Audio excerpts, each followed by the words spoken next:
Hello everyone, it's me John once again come back to you. আপনারা দেখতে পাচ্ছেন আমি এখন রাজশাহী মেডিকেল কলেজ হসপিটালের সামনে দাঁড়িয়ে আছি। তো বরাবরের মতোই আমি রাজশাহী বিভাগের রাজশাহী জেলা দিয়ে শুরু করেছি আমার এই ডকুমেন্টারি।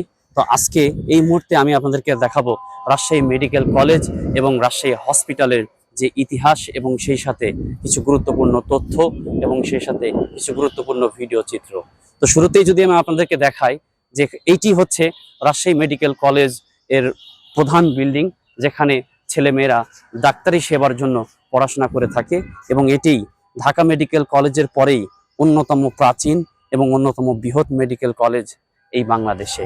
তো এই মেডিকেল কলেজে আনুমানিক অ্যাপ্রক্সিমেটলি 1600 ছাত্র এবং ছাত্রীর জন্য সিট আছে এবং এই মেডিকেল কলেজে 220 জন শিক্ষক ডক্টর আছেন যারা ছেলের মেয়েদেরকে শিক্ষা দিয়ে থাকেন এবং 40 জন আমরা দেখতে পেয়েছি কর্মচারী আছেন যারা অ্যাডমিনিস্ট্রেটর হিসাবে কাজ করে থাকেন।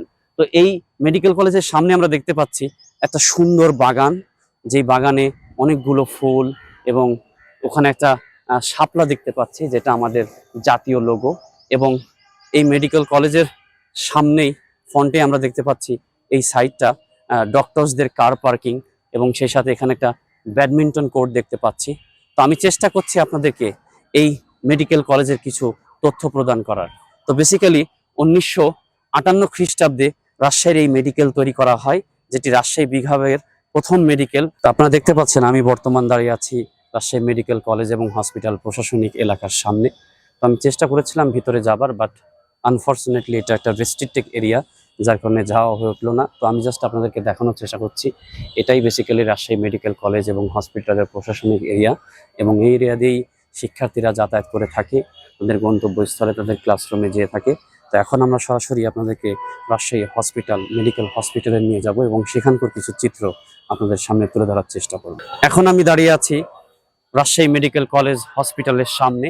এটাই বেসিক্যালি রাজশাহী মেডিকেল কলেজ এবং হসপিটাল। এই সেই হসপিটাল, যে হসপিটাল বেসিক্যালি 530 শস্য বিশিষ্ট এবং 1965 সালে এই হসপিটাল স্থাপিত হয় এবং এই হসপিটালের বর্তমান শয্য সংখ্যা আছে 1200 মতো। তো আমরা চেষ্টা করব এই হসপিটালের কিছু অংশ, আপনারা দেখতে পাচ্ছেন এখানে অনেকগুলো পেশেন্ট শুয়ে আছে এবং তাদেরকে বেডে করে নিয়ে যাওয়া হচ্ছে। তো এইটা হচ্ছে দোয়েল চত্বর হসপিটালের সামনে। আমরা দেখতে পাচ্ছি বাংলাদেশের যে জাতীয় পাখি দোয়েল, সে দোয়েল এখানে আছে এবং তার পাশ দিয়ে আমরা দেখতে পাচ্ছি হসপিটালের বিভিন্ন জায়গা। আপনাকে আমি চেষ্টা করব দেখানোর।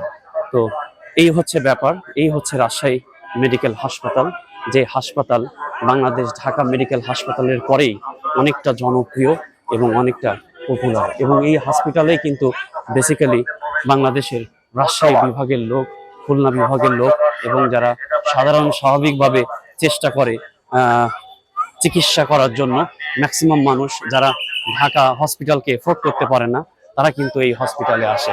এখন আপনাদেরকে দেখানোর চেষ্টা করছি এটা হচ্ছে হসপিটালের ইমার্জেন্সি বিভাগ এবং এই বিভাগেই ইমার্জেন্সি পেশেন্টগুলো নিয়ে আসা হয় এবং এখানে ইমার্জেন্সি পেশেন্টগুলোর চিকিৎসা করা হয়। এবং আপনারা দেখতে পাচ্ছেন এই হসপিটালের ইমার্জেন্সি বিভাগের সামনে অনেকগুলো মানুষ, হাজার হাজার মানুষ, হাজার হাজার গাড়ি এখানে কিন্তু দাঁড়িয়ে আছে এবং এখানে প্রশাসনিকভাবেও বিভিন্ন আনসার বাহিনী এখানে দায়িত্বে আছেন, যারা এই হসপিটালের আইন শৃঙ্খলা বজায় রাখার জন্য সর্বোচ্চ চেষ্টা করছে। তো আমি এখানে একজন মানুষের সাথে কথা বলে যেটা বুঝতে পারলাম যে এই হসপিটালের 1200 শস্য বিশিষ্ট সংখ্যা থাকার পরেও প্রতিদিন অ্যাপ্রক্সিমেটলি এই হসপিটালে 5 থেকে 7,000 মানুষের চিকিৎসা প্রদান করা হয় এবং বাংলাদেশের দূর দূরান্ত বিভিন্ন জায়গার মানুষ কিন্তু এই হসপিটালে আসে। এবং আমরা এখানে দেখতে পাচ্ছি যে এই হসপিটালটি বেসিক্যালি 530 হইতে, একটু আমি ক্যামেরায় দেখানোর চেষ্টা করব, ক্যামেরাটা আমার সাথে নিয়ে আসুন। এখানে আমি দেখানোর চেষ্টা করছি যে 530 শস্য হইতে 1000 শস্য উন্নতিকরণ ভিত্তির প্রস্তর স্থাপন করেন গণপ্রজাতন্ত্রী বাংলাদেশ সরকার মাননীয় প্রধানমন্ত্রী বেগম খালেদা জিয়া, যেটা 2006 খ্রিস্টাব্দে করা হয়েছিল। তো আমরা চেষ্টা করেছি এই রাজশাহী মেডিকেল কলেজ এবং রাজশাহী মেডিকেল হসপিটাল আপনাদের মাঝে উপস্থাপন করার। আমার পেছনেই দেখতে পাচ্ছেন ইমার্জেন্সি ক্যাজুয়ালিটি বিভাগ এবং আমার পেছনে এই সাইডটা হসপিটালের অ্যাম্বুলেন্সগুলো এখানে রাখা হয়। আপনারা দেখতে পাচ্ছেন বিভিন্ন বেডগুলো এখান থেকে নিয়ে যাওয়া হচ্ছে যে হসপিটালগুলো এবং এখানে অনেকগুলো অ্যাম্বুলেন্স রাখা আছে। আমি চেষ্টা করব এই হসপিটালের সামনের জায়গাটা আপনাদেরকে দেখানোর। তো এটাই হচ্ছে হসপিটালের মেন গেট। আমার সামনে যে গেটটা দেখতে পাচ্ছেন এটাই রাজশাহী মেডিকেল হসপিটালের মেন গেট এবং এখানে দেখতে পাচ্ছেন অনেকগুলো অ্যাম্বুলেন্স এই হসপিটাল কর্তৃপক্ষ থেকে দেওয়া আছে, যেগুলো 24 ঘন্টা সার্ভিস দিয়ে থাকে সাধারণ মানুষের সেবার কারণে। আপনারা দেখতে পাচ্ছেন হসপিটালের সামনেই একটা অ্যাম্বুলেন্স প্রবাবলি খারাপ হয়ে গেছে এবং তারা সেই অ্যাম্বুলেন্সের কাজ করছে। দেখতে পাচ্ছেন যে বর্তমান বাংলাদেশের চিকিৎসা খাত কি পরিমাণ পরিশ্রম করছে বাংলাদেশের সাধারণ মানুষকে সেবা প্রদান করার জন্য।